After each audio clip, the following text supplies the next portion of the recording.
일제 별난사. 러시아 연해주에 설립된 항일 독립운동 단체. 권업회.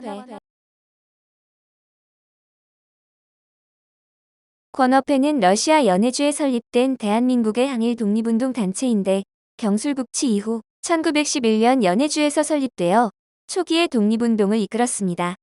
1914년 연해주 이민 50주년에 맞춰 이상설, 이동희, 이동영 등 권업회의 핵심 회원들이 주도해 블라디보스톡에 대한 광복군 정부를 건립했으나 8월 7일 권업회와 대한광복군 정부는 러시아에 의해 강제 해산되었습니다. 당시 연해주에는 1864년 이래 권업회 창립 전후까지 20만 명가량의 한인이 이주해 한인사회를 형성했는데, 첫째는 러일전쟁 이전에 이주해 경제적 토대를 이루고 러시아에 귀화해 지위와 신분을 획득한 사람들입니다. 둘째는 국내 및 간도에서 일제와 항전하 북상한 이범윤, 홍범도, 유인석 등 의병 계열이며, 셋째는 국내 등에서 애국계몽운동을 하다 군대 해산 전후로 망명해 연해주를 독립운동기지로 삼은 계열입니다. 최재형 등 연해주에서 한인의 이주 개척과 독립운동에 투신해온 인물들이 13도 해군과 성명회를 조직했다. 핵심들이 일제의 외교 공세로 러시아에 체포, 투옥되었지만 1911년 풀려나 블라디보스톡에 재집결했습니다. 1910년 일제에 의해 조선이 강점되는 경술국치 당시 러시아와 일본은 상호 협력 관계로 1910년 체결된 제2차 러일협약으로 러일 양국은 미국의 만주 진출에 대항하는 공동전선 구축을 약조했습니다. 이로 인해 제러 동포들에 의해 러시아령에서 1900년대 초반까지 이어졌던 13도의군 성명회와 같은 무장투쟁들이 탄압당했고, 일본의 요구를 받아 한인 신문이었던 대동공보도 폐간되었습니다. 이런 상황에서 13도의군과 성명회의 지도자들 42명이 체포되었고, 1911년에는 러일범인 인도조약이 체결되어 정치범의 인도를 협의하게 됐습니다. 이 조약을 바탕으로 러시아는 한인 독립운동가들을 시베리아 등지로 유배 및 추방하게 되며, 이로 인해 러시아령에서의 항일 운동은 위축될 수밖에 없었습니다. 그러나 한인들에 대한 긍정적인 입장을 가진 총독 고따찌가 부임하면서 국면이 바뀌게 되는데, 고따찌 총독은 대조선인 유화 정책을 펼치며 러일범인 인도조약도 제대로 이행하지 않았습니다. 물론 러시아와 일본의 조약들로 표면적으로는 조선인들의 단체에 대해 대타적 입장을 취했으나 러일 전쟁의 적대감이 잔존한 상태라 러시아는 내심 조선인들이 독립운동단체를 조직하기를 바라고 있었습니다. 이런 상황을 충족한 것이 바로 권업회로, 권업회는 제러동포들의 실업을 권장하고 노동을 소개하며 동시에 교육사업을 전개했습니다. 권업이란 명칭을 보면 표면적으로는 한인사회의 이권을 위해 일하는 단체로 보일 수 있으나, 사실상 권업회는 한인사회의 이권뿐 아니라 항일 운동을 전개하는 극동러시아의 항일 거점으로서의 역할도 수행했습니다. 이렇게 창립된 권업회의 초기만 해도 제러 한인 사회는 북도파, 서북파, 남도파 등의 출신 지역을 기반으로 한 분파 간 알력 다툼이 존재했지만, 정순만 피살 사건과 같은 동족상잔의 비극 이후 세력화한 통합을 이루게 됩니다. 즉 권업회는 고따찌 총독의 대조선인 유화 정책라는 상황과 조국 독립이라는 목표로 이종호의 북도파, 정재관의 서도파, 이상설의 기호파가 뭉쳐 극동러시아 지역의 대규모 단체로 발전하게 된 것입니다. 권업회는 신안촌에 중앙본부를 두고 하바로프스크를 비롯한 주요 거점에 지휘와 분사무소를 설치했는데, 회원은 남녀 구분 없이 21세 이상의 성인이면 누구나 가입할 수 있었지만 신중히 엄선에 가입시켰습니다.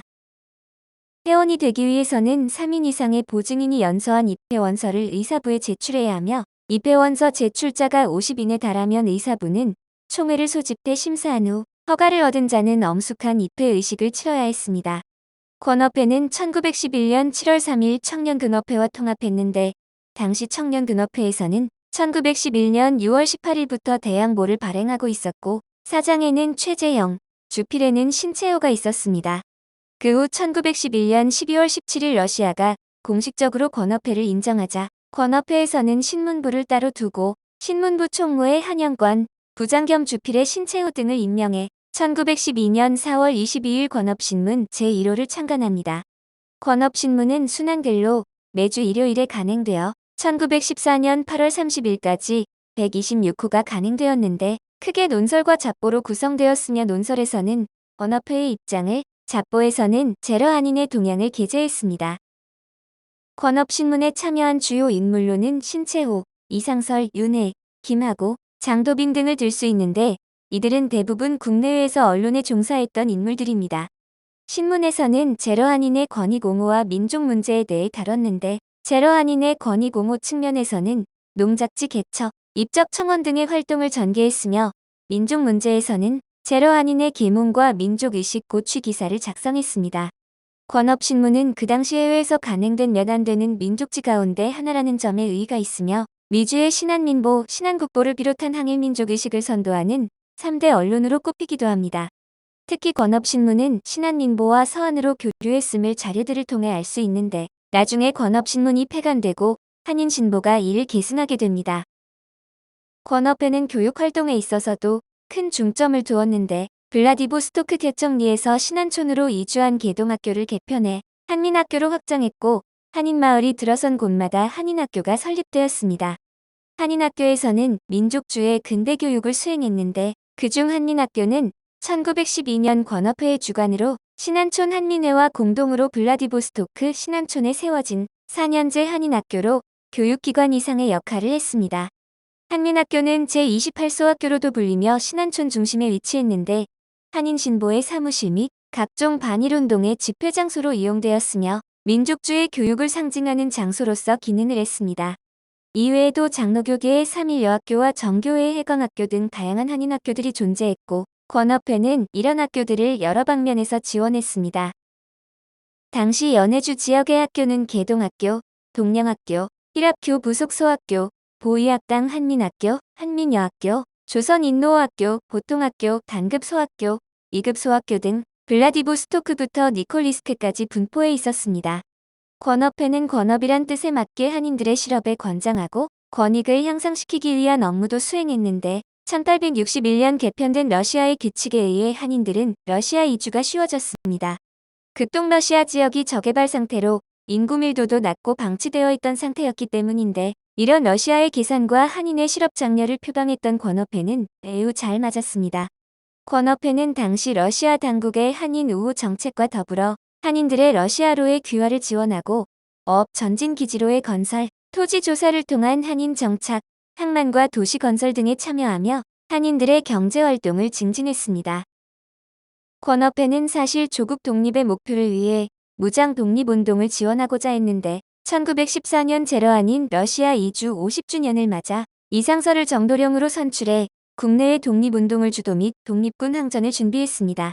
이 과정에서 양군호와 해도호를 비롯한 여러 비밀 결사를 운영하기도 했으나 1차 세계대전과 러시아 내전의 장기화의 정세 속에서 러시아는 일본과 동맹국이 되어 활동이 탄압받으며 큰 타격을 받고 해체됩니다. 러일 전쟁으로 인해 러시아에 대한 일본이 영향력이 커진 상황에서 1914년 7월 28일 1차 세계대전이 발발하며 블라디보스토크에는 계엄령이 선포됐고 연해주 지역 한인의 민족운동은 급격히 침체되고 말았습니다. 러시아는 7월 31일 총동원령을 선포했고 블라디보스토크에는 전시계엄령이 내려졌는데 결국 8월 15일 일본과 러시아의 전시동맹 체결이 이루어졌고 8월 20일 연해주 당국은 권업회를 해산시켰습니다. 권업회 해산 이후 우수리스크, 블라디보스토크를 포함한 연해주 지역 정세는 큰 위기를 맞는데 러시아는 적백내전이라고 불리는 내전으로 혼란스러운 국면에 접어들며 길고 긴 이념 싸움을 시작하게 되었습니다. 이 과정에서 연해주 지방의 한인들은 이념적인 측면보다는 일본과 싸우기 위해 적군에 가담했는데 일본은 백군을 이용해 간접적으로 연해주 지역의 항일 세력을 통제하려 했습니다. 직접적으로 개입하지는 않았으나 1919년 8월 12일 국내의 항일 운동가들의 적극적인 검거를 주장하던 사이토 마코토가 조선의 3대 총독으로 부임하는 과정에서 9월 강우규 선생의 수류탄 저격을 당합니다. 여기서 문제가 된 것이 강우규 의사가 노인 동맹 단원이었으며 본 동맹은 블라디보스토크를 근거로 했다는 것으로 사이토 마코토는 러시아 극동 지역과 만주의 직접적인 통제를 일본 총리에게 촉구합니다. 더불어 이전처럼 백군을 이용한 간접적으로 통제 방식이 아닌 헌병대의 파병을 통한 직접 통제를 할 계획을 수립하던 중 러시아 내전에서 백군이 무너지게 됩니다. 백군이 무너져 독립운동가들은 더 적극적으로 항일운동을 전개하자 일본군은 1920년 4월 4일 밤 신안촌 일대의 한인 학교를 비롯 한인 마을을 공격하기 시작해 연해주 4월 참변의 서막을 알렸습니다. 4월 참변으로 권업회의 핵심이라 불리던 최재형을 비롯한 다수의 한인 지도자들이 사살되었을 뿐 아니라 연해주 한인사회는 큰 타격을 입었는데 블라디보스토크 신안촌에서는 약 300명이 살해되기도 했습니다. 이로 인해 반일 운동을 전개하던 상당수의 한인들은 만주나 아무르주로 피신하며 연해주 한인사회에는 긴장감과 분노가 감돌게 됩니다. 이후 일본은 한인사회를 회유하려고 조선인거류민을 설립했으나 친일 문제와 이념 싸움 등 복잡한 정세 속에서 1922년 일본군이 러시아에서 철수하며 해산되고 반일 인사들에 의해 한인민회가 조직됩니다. 권업회는 1910년대 비교적 짧게 존속된 단체였으나 20만 명에 가까운 거대 재러 한인 사회를 바탕으로 러시아 극동 지역의 독립운동을 지원했을 뿐 아니라 한인 사회의 권익을 위해서도 일했습니다. 그 때문에 단순히 독립운동만 전개한 독립단체로 보기보다는 독립과 더불어 한인사회의 전반적인 발전을 위해 중추적인 역할을 한 단체로 확장해서 볼 필요가 있습니다. 더불어 기관지로 발간된 권업신문의 경우 대표적인 제외 한인 동포들의 매체로 광고를 통해 한인사회 내부를 전달했을 뿐 아니라 한인 유력자들의 기고, 한인사회의 교육과 국제정세에 대한 글을 실었습니다. 권업신문은 신채호가 주필로 조카와 친고 차수와 같은 사적인 글부터 아령 동포에게 고아노라와 같은 기고문까지 다양한 성격의 글들을 게재해 한인사회에서 단순 언론 이상의 역할을 수행했습니다. 이런 점에서 보았을 때 권업회는 러시아로부터 자치기관의 지위를 인정받아 행정기능을 대행했을 뿐 아니라 한인들의 권익 보호 및 교육 장려, 한민학교 설립 등 한인사회의 중추상의 역할을 수행한 단체로 볼 수 있습니다. 아쉬운 것은 권업회가 일찍 해산되며 한인 노령이주 50주년 기념사업 계획이 잘 이행되지 않았다는 점과 겉으로 러시아 당국이 원하는 방향성과 일치해야 했기에 민족운동가들과는 노선이 다를 수밖에 없었습니다. 독립전쟁을 통해 주권을 회복하고자 했던 민족운동가들은 1914년 이상설을 정도령으로 대한광복군 정부를 세우게 되고 무장운동을 전개하려 했으나 권업회가 해산당한 뒤 큰 타격을 입고 해체됩니다. 그러나 권업회의 전통은 전로한족 중앙회의 창설로 이어졌고 1919년 3월 17일 성립된 대한국민의회의 토대가 되었는데 이후 대한국민의회는 1919년 9월 11일 중국 상하이의 대한민국 임시정부에 통합되었습니다.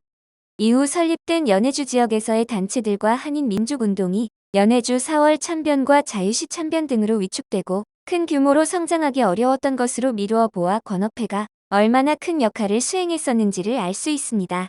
아래 독립기념관에 보관된 권업회의 활동에 대해 이동희가 안창호에게 보낸 편지의 현대어 번역본을 마지막으로 소개합니다. 여의 최신, 최만, 최애하는 동지 친구시여. 공전저로의 국지민욕을 아직 씻지 못한 지 벌써 여러 해가 지나고 나이만 1살 더 먹었구나. 러시아 영토 일대는 하바롭스크에서 남쪽 각지를 한번 순회하며 분열된 민심을 결집하고 동지들의 불평을 평화롭게 해결하며 부패한 습관과 무기력한 자들을 이끌었습니다. 권업회를 정리하며 공동체를 발전시키고 있습니다.